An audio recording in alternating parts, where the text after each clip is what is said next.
peeves I have when it comes to sports is bandwagoners. I hate bandwagoners. I do. I hate them so much. They are the most selfish and most annoying because they have to justify it. Now, I remember when Seattle was leading the boom. And I wonder how many fans of Seattle, how many 12th man are still 12th man. Funny story, my family's military, we move a lot. I could have been a Seahawks fan. Boy, would I have changed so much in my life. I was a Seahawks fan instead of a Buccaneer fan. Whatever. Hey everybody, I'm Cortez and I'm a critic, and welcome. We're talking about the 12th man of Seattle, the Seahawks, in their 2025 preview.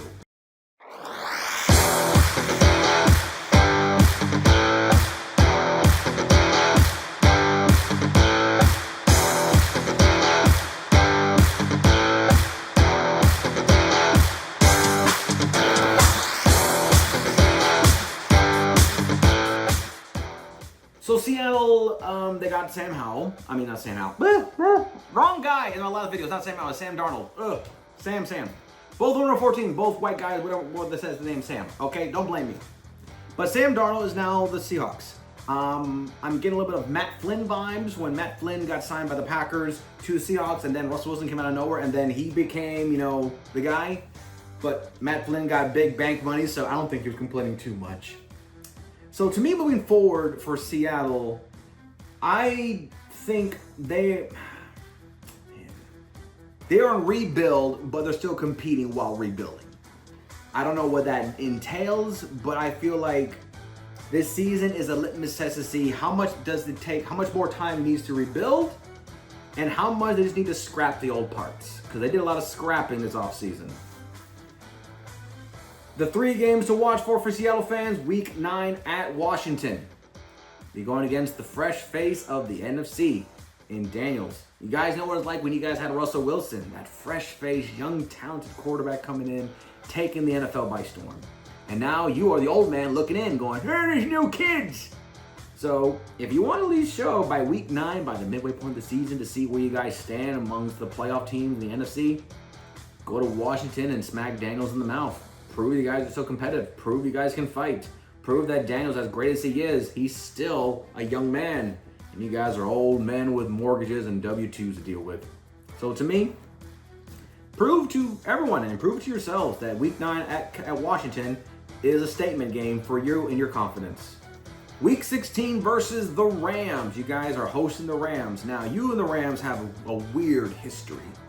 There are some seasons where the Rams own you, and then there are some where you own them. And sometimes I can't tell who owns each other regardless who wins the games.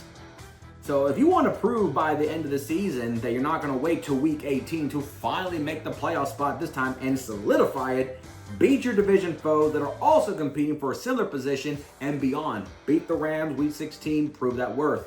And then Week 18 at San Francisco.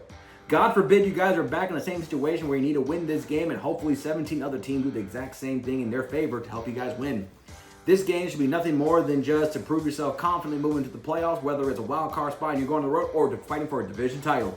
But Seattle, if you want to make yourself on in the playoffs, you got the Rams Week 16, Niners Week 18. Prove your self-worth, end the season on a hot streak, get into the playoff with a 3-game winning streak at least. And maybe you'll get at least 10 plus wins this year. Highest point for the Seahawks, I got 10 wins, 10-7. Lowest point, 8-9. And that's if the Sam Darnold thing doesn't work out. I'm about saying Sam Howell again. I know he was there too, so leave me alone. If the quarterback doesn't work out, because I don't think Sam Darnold has the same offensive weapons as he had in Minnesota. And I believe the Seahawks defense is a hit or miss right now.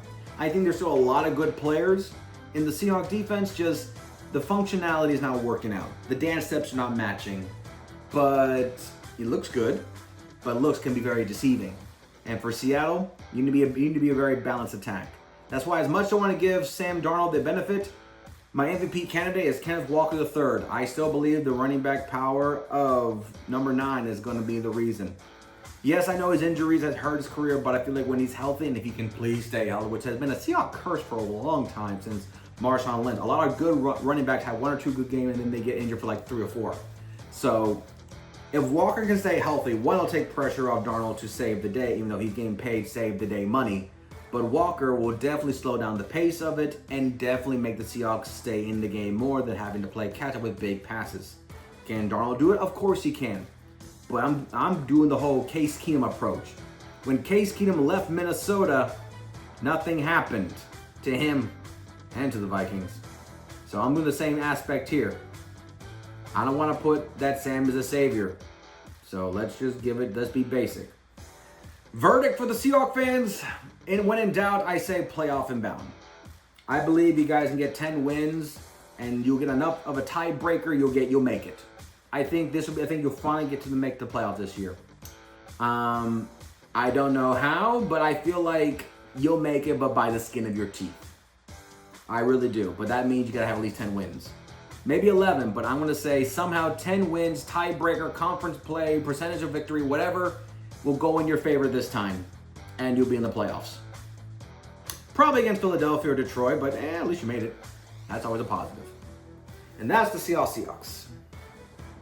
We're going to the last team. We're going to go to Los Angeles, talk about the Rams, a team that I feel like they are at the end of their journey together. And that means everybody. But let's enjoy the story just a little bit longer. So until next time, I'm Cortez, and I'm a critic. Thank you so very much for watching.